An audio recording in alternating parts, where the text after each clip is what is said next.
안녕하세요, 부공입니다.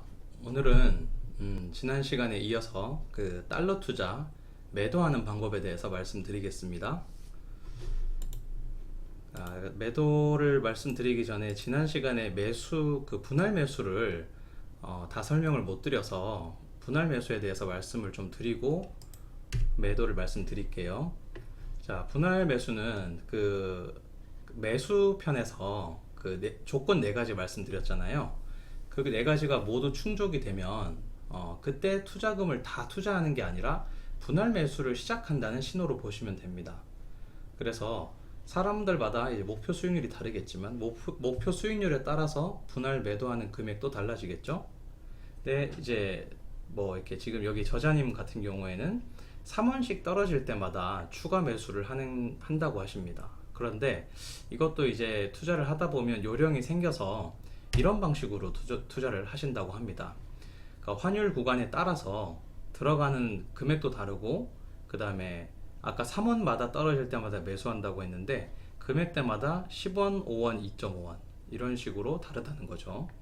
자, 자세히 좀 보면 1200만원에서 1200원에서 1100원대라면 100만원 단위로 투자를 하는데 10원이 떨어질 때마다 100만원씩 들어가는 거예요. 그러니까 지금 이거를 10구간으로 나눌 수 있으니까 총 10회가 들어가겠죠.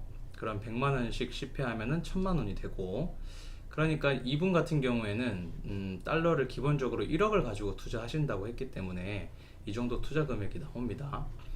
그 다음에 1100원에서 1050원, 그러니까 10원 단위로 보면은 다 5구간인데, 그러니까 지금 5원 단위로 보면 10구간으로 볼 수 있겠죠. 네, 이번에는 200만원씩 들어간다는 겁니다.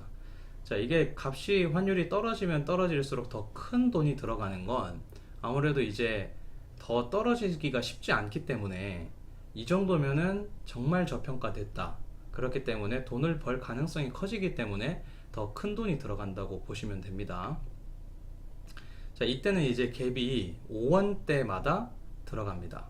그래서 10번 들어가면은 5원 떨어질 때마다 200만원씩 들어가면 총 2천만원이 들어가고, 그 다음에는 이제 더 떨어졌으니까 이 금액까지 오면은 300만원씩 들어간다는 겁니다. 2.5원 떨어질 때마다 더 자주 매수하게 되겠죠. 그런데 이 정도 오면 더 떨어지지 않고 살짝 터치하고 올라가는 경우가 많기 때문에 이렇게 이제 갭을 줄이는 겁니다. 자, 마지막 구간에서는 총 이제 20회 구간으로 나눌 수 있는데, 네, 300에서 20 곱해주면 6천만원, 가장 큰 돈이 들어가죠. 그러니까 이 정도 오면은 정말 이제 가지고 있는 금액의 절반 이상을 넣을 수 있다, 그만큼 저평가됐다 보기 때문에 이렇게 큰 돈이 들어간다는 겁니다. 자, 이 방법을 꼭 따르실 필요는 없고요. 이걸 참고해서 그 투자하시는 분의 자산 규모나 그 다음에 투자금에 맞춰서 계획을 자기한테 맞게 세우면 되겠습니다. 뭐 이도 저도 싫다 그러면 앞에 말씀드린 대로 3원씩 떨어질 때마다 추가 매수를 하는 방법도 있겠죠. 아니면 뭐 이 방법도 좋다고 생각합니다. 조금 더 공격적이지만 더 수익률을 올릴 수 있는 방법이 되겠네요. 자, 우리 환율이라는 게 역대 보면 700원 밑으로 떨어진 적이 없고요. 그 다음에 1700원 이상 올라간 적이 없습니다.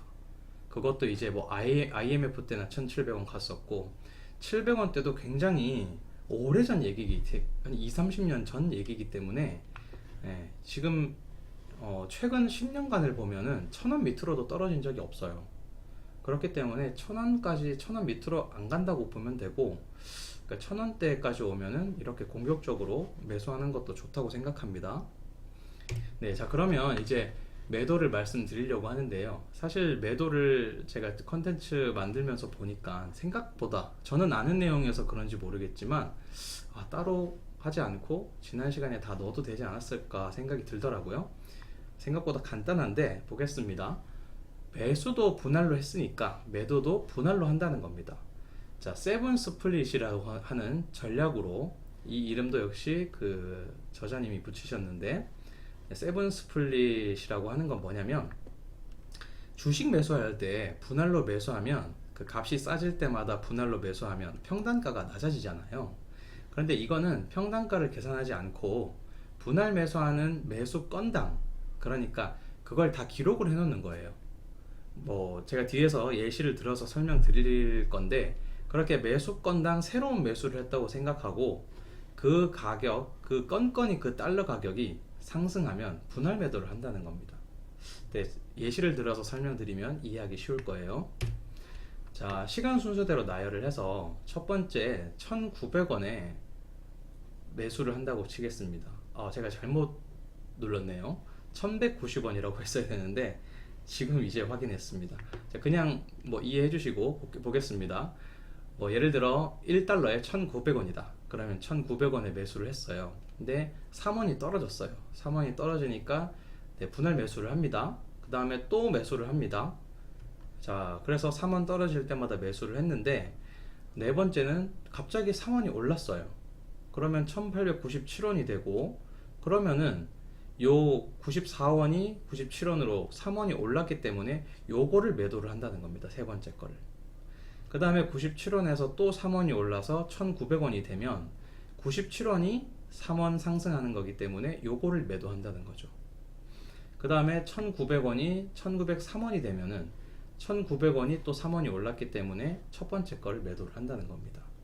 이런 식으로 첫 번째, 두 번째, 세 번째 매수한 걸 가격이 싸질 때마다 매수한다고 해서 평단가가 낮아진다고 그냥 보고 있을 게 아니라, 한 덩이로 볼 게 아니라 이 건건이 매수건을 따로 보고, 따로 매수했다고 보고, 서로 다른 종목을 매수했다고 보고 매도를 한다는 겁니다.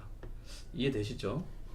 자, 이 세븐 스플릿이라고 하는 것을 이분이 작년 10월인가 12월인가 이때 책을 내셨는데, 마찬가지로 같은 저자님이세요.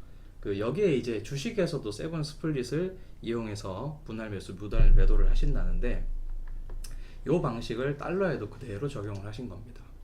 네. 혹시 궁금하신 분은 책 한번 보시고요. 저는 참고로 보진 않았습니다. 향후에 시간 되면 한번 보도록 하고요. 네, 이렇게 해서 이분은 이제 이 달러 투자를 하시면서 18년도에 한 해 수익률이 100%가 넘었다고 합니다. 이때는 좀 달러 투자하기에 좀 좋았던 해인 것 같아요. 그 박스권에 있어서 물론 뭐 대부분의 기간에 달러는 그 상방 하방 경직성이 강하기 때문에 항상 박스권에서 논다고 보면 되죠. 그 안에서 네, 100% 수익률이 넘게 네, 수익률을 올리셨고, 하루 0.3에서 0.7%의 수익률로 복리 투자를 하면은 단순 계산으로도 100%가 넘겠죠. 365일을 곱하면은 네, 0.5에다가 365를 곱해도 150%인데 보수적으로 0.3으로 해도 365를 곱해도 100이 넘겠죠. 네, 이거만큼 안 된다고 해도 50% 넘는다고 해도 그게 어디겠습니까? 네, 큰 금액이죠. 자, 이거는 뭐 주식에 어떤 분이 뭐 이렇게 하셨는데 100% 수익률 매월 한 종목씩 가자 이렇게 하셨는데, 달러도 뭐 한 종목이니까 뭐 우리 이렇게 100% 수익률을 향해서 갈 수도 있지 않을까요? 저는 좀 투자를 보수적으로 보는 편이라 100%라고 하면은 저는 반의 반 또는 반, 한 25%에서 50%만 먹어도 저는 잘했다고 생각을 하거든요. 그러니까 이분처럼 뭐 때를 잘 만나서 잘 투자를 해서 100% 넘기면 좋은 거고, 아니고 뭐 25에서 50을 먹는다고 해도 저는 충분히 큰 수익이라고 생각하기 때문에 좋은 투자 방법이라고 생각합니다. 그리고 이 달러 투자의 이점도 한번 말씀드려보면요, 제가 전편에서 잠깐 말씀을 드렸는데 이 달러 투자에는 세금이 없습니다. 우리 주식에는 주식 거래세가 있죠. 근데 여기에는 세금이 없어요. 뭐 돈을 더 떼는 게 없다는 겁니다. 그렇기 때문에 돈을 버는데 세금이 없다는 건 굉장히 큰 메리트죠. 큰 금액으로 투자하시는 분들에게는 이 세금이 가장 큰 그 피해야 될 그런 아주 주의해야 될 사항인데, 여기는 세금이 없습니다. 그리고 이 세계적으로 봤을 때 우리나라 원화랑 그 달러를 비교했을 때 어떤 게 더 안정적일까요? 북한과 마주하고 있는 분단 국가인 우리나라의 돈인 원화와 세계적으로 사용할 수 있는 달러를 비교하면 당연히 달러의 가치가 높다고 생각합니다. 그렇기 때문에 불안정한 원화로 달러를 사둔다는 건 그 자체가 이점이 아닐까 생각을 하고요. 더 안정적이라고 생각을 합니다. 그 다음에 아까 말씀드렸지만 상하방이 정해져 있어서 안전하다는 겁니다. 1000원에서 보통 1200원 사이에서 왔다 갔다 많이 해요. 그리고 많이 오르면 최근에는 1300원까지 오른 때가 있었죠. 작년 코로나 때 1300원대까지 올라갔는데, 그렇게 더 이상 올라가기도 쉽지 않고 내려오기도 쉽지 않은 상황에서 좀 싼 구간에 들어왔다 그러면 매수를 할 수 있고, 지금처럼 지금 뭐 1200원, 오늘은 조금 안 되는데 1200원이 넘어가게 되면 그때는 또 매도를 하고, 이런 식으로 하면 짧은 기간에도 수익을 낼 수 있다는 겁니다. 자, 이 노텍스, 자, 어떤 미국의 한 상점에서 이런 이제 광고를 하는데, 우리는 이 노텍스를 매일 맛볼 수 있다는 겁니다. 달러 투자를 통해서는요. 여기는 기간 한정이죠. 4월 9일부터 4월 15일 일주일간이라는데, 우리는 매일 달러 투자를 하면서 세금 없이 투자를 할 수 있다는 겁니다. 이 메리트를 잘 활용하는 것도 기회라고 생각합니다. 네, 우리 투자자들은 기회를 잘 잡아야 돼요. 네, 정리하겠습니다. 자, 달러를 매수할 때도 분할 매수로 매수를 진행하고, 뭐 3원씩 떨어질 때마다 매수를 진행하든지, 아니면 환율의 구간마다 다른 금액대 뭐 이렇게 횟수를 또 다르게 해서 매수를 한다든지 할 수 있겠죠. 그다음 매도도 분할 매도를 한다. 세븐 스플릿 말씀드렸고요. 각각의 매수권마다 일정 금액 오를 때마다 매도하는 방식. 그러니까 평단가를 만들지 않고 각각을 다른 종목으로 보고 일정 금액 이상 오르면 판다는 겁니다. 그래야 분할 매도가 쉽다고 이분이 말하고 있어요. 자, 그 다음에 생각했던 것보다 수익률이 높다는 겁니다. 물론 주식만큼 일중 변동성, 하루 안의 변동성은 크지 않지만, 그래도 그 안에서 꾸준히 복리로 쌓아가면 수익률이 높일 수 있다는 거고, 그 다음에 마지막으로 이 돈을 버는데 세금이 없다는 겁니다. 돈 버는 데는 항상 소득이 있는 곳엔 세금이 있죠. 그런데 유일하게 없는 곳이, 유일한 건 아닙니다. 저도 세금을 다 아는 건 아니라서 돈 버는데 세금이 없다는 건 큰 메리트라고 생각해요. 자, 이렇게 해서 이 매도편까지 다 봤고요. 또 추가적으로 궁금하신 사항이 있으면 댓글로 달아주시면 제가 답변 드리도록 하겠습니다. 네, 오늘 영상이 도움이 되셨다면 좋아요와 구독 부탁드리겠습니다. 감사합니다.